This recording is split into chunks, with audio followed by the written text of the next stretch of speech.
How about Jason? This is my favorite city, out east. He could be anywhere from Oakland to Virginia. Let's find out. Hi, Jason. Where are you? Hey, how you doing? Hey, well, when he first answered the phone call, I was at work, so I was in Philly. Got it. At the airport working. So, but I live in South Jersey, so I live right outside of Philadelphia. I call them filthy. No, the city stinks. Yeah, as soon as you said, you said, "How you doing?" I knew where you were from. So, thank you for calling. What's up? Hey, so this is the first time I ever called outside of either calling Philly stations or down in Dallas. I'm a Cowboys fan. Okay. So I told your producer, enemy of my enemy is my friend. So let me frame this for you real quick. This is the easiest path for the 49ers to win. And really, I don't have a dog in the fight, but if either one loses or wins, it kind of helps the Cowboys. Well, if the Eagles win, it's really hurting the Cowboys. If the 49ers win, it's helping because now we're back in the fight.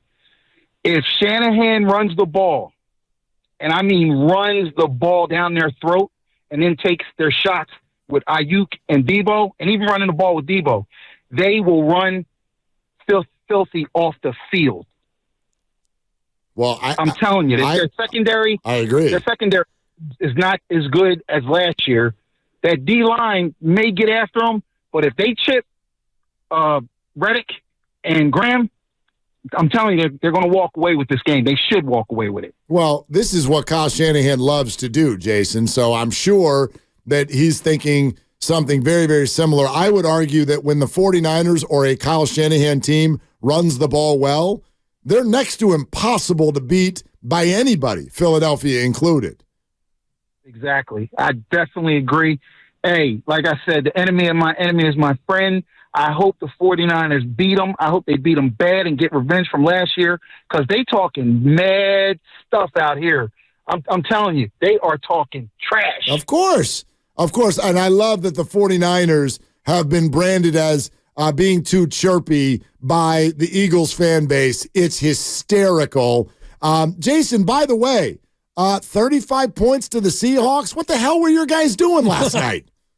Man, I'm telling you, I was sweating that one out, and the only thing I can say is 3 games in 11 days. The boys was tired, so I mean they eked one out. Now they got some rest, and then we can get back at it. And when Philly comes down to Dallas, well, it's time to wake up, Jason. Your alarm is going off, and I will agree, Jason. Thanks. I will agree. The Niners and the Cowboys have like a little week and a half long kumbaya partnership that they're building here. How about if the Cowboys beat the Niners' closest contender? The Niners can do that for the Cowboys, and then you can go ahead and root for the Cowboys again next week, and the Niners can find themselves in the 1 seed, and the Cowboys could find themselves in first place. Right, back in first place, yeah. The enemy of my enemy is my friend, is what he said. And talking about Philadelphia, I like that. I hadn't heard that in terms of a nickname, a moniker for the city, but Dallas is in real trouble last night now. They were. I mean, they were on the ropes a little bit. I didn't understand what the hell was going on. How does DK Metcalf go for 3?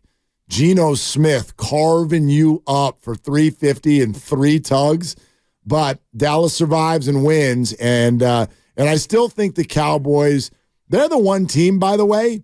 I think we can look at them and go, I think they're exactly who we think they are.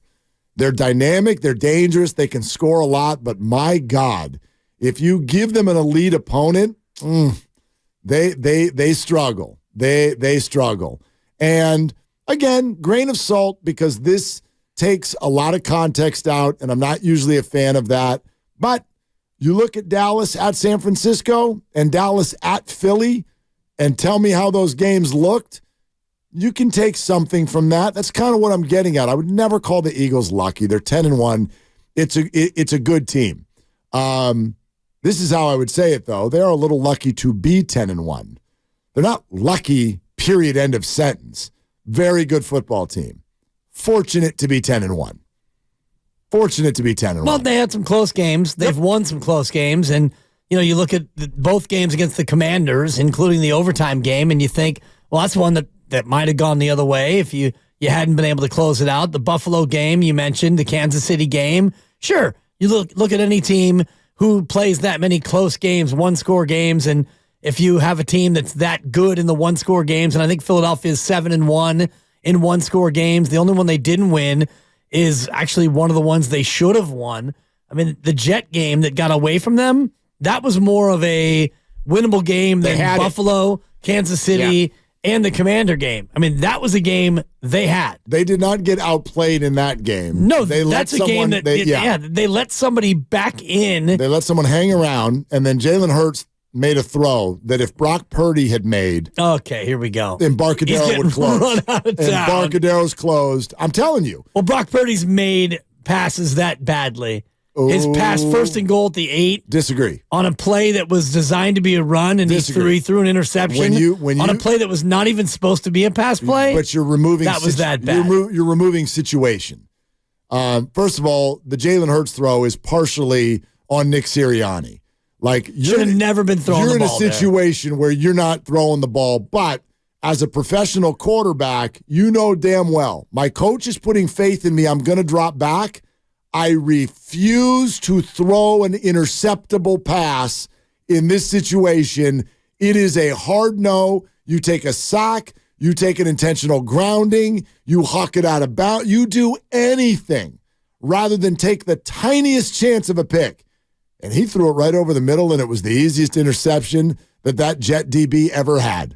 And they lost the game. Yeah. And so that's on them. But listen, you're not wrong. They found a way to win a lot of these games, but I can look at a number of these and say they were outplayed, and I can look at a number of other performances that if I were an Eagle fan, I would tap down my confidence. That's what's interesting about this.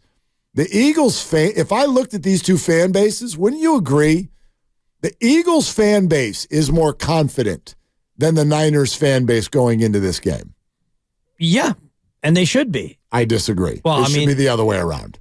Well, they should be more confident because the last time these two teams played, it was in Philadelphia, and Philadelphia dominated them. They wrecked the game. These are facts. And if you'll just bear with me in terms of the Philadelphia fan base, the Philadelphia fan looks at that game and they say, we knocked your quarterback out, and then you threw your backup in, we knocked him out too, and you had no quarterback, and we crushed you.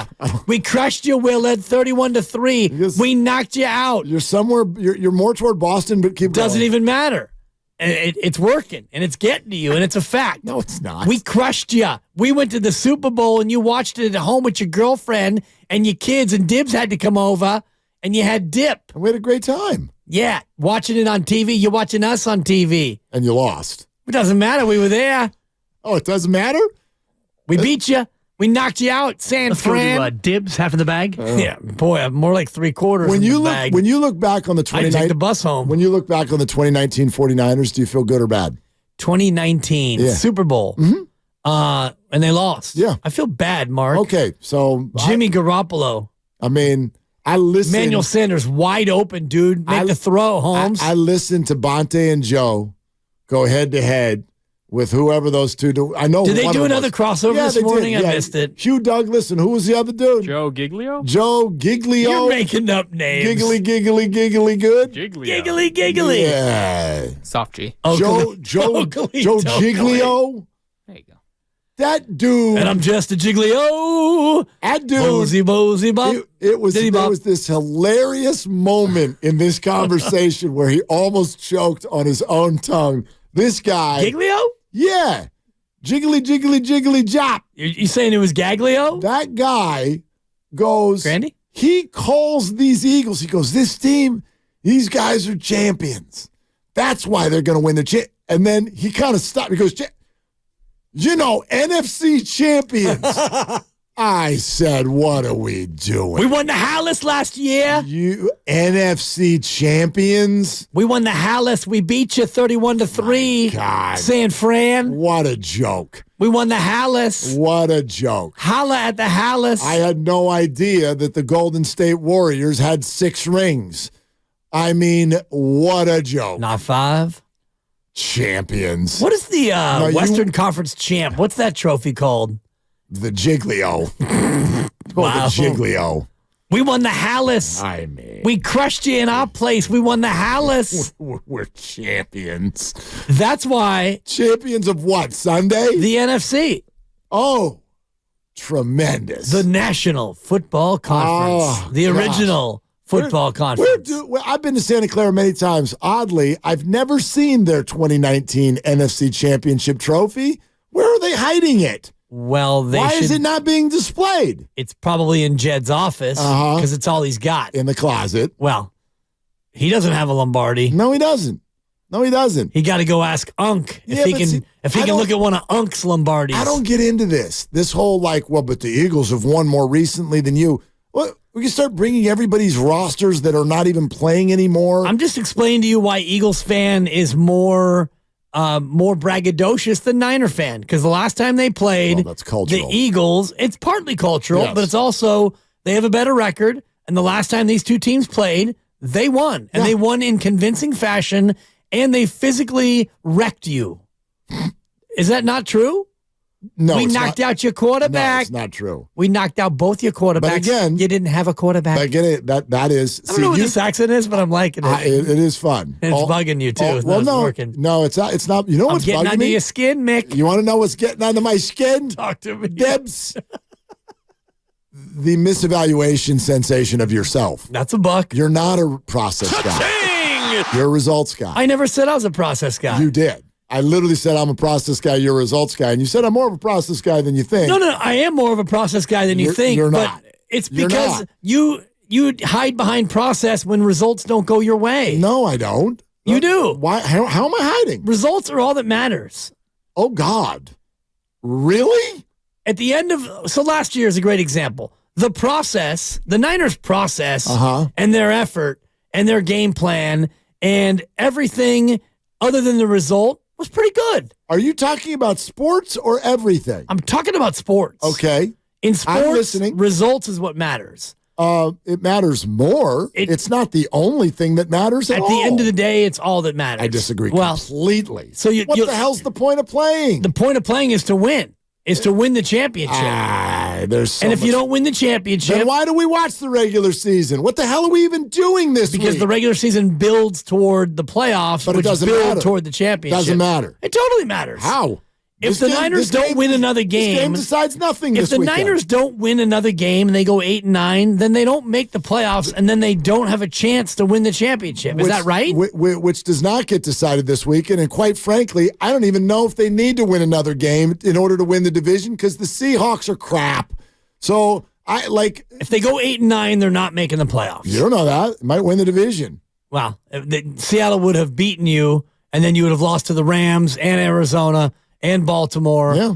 8-9. Still may not be enough. And the reason why we watch these games, the reason why I watch these games is, yes, to enjoy the process of the chess match. Say it louder. Coach between our coach and your coach, our team and your team. Builds character. But at the end of the day, builds a story. I'm more fulfilled by the result being a win as opposed to a loss. I did not argue that. I did not argue that the story and the journey is more important than the finish, but the finish is not the only thing. If it is, then Brock Purdy's a failure. But he's not a failure because it's an unbelievable story that's still being written. Exactly. And every single experience matters and builds on top of the next, and we'll see where that all goes. But the reason I can actually prove that you're, in my opinion, a results person over process is the way you keep referring to last year. And I know you and I see it differently, and that's fine. But every tackle is actually, by Hassan Reddick, for example, is simply just a tackle. If a ligament inside someone else's body snaps, you don't get credit for that, in my opinion. It's just something that happened as a result in someone else's body. So this whole thing of, Philly was more physical. No, the guy got hurt, which can happen to any player in any game, every play. And you know that. Right. So, but it happens in this play because they were more physical. No, because you're a results guy, and that's what happened on that play, and it does not mean in the whole game that Philly was more physical. Well, the process by which he got hurt, the process was He was better than you. He was better than your tight end, and he was better than your quarterback. Yeah. And he got hurt, and that was the result. No, he won on one play. He won on a play. Which was the biggest play in the entire season. As it turned out. Yeah. Because someone's ligament snapped.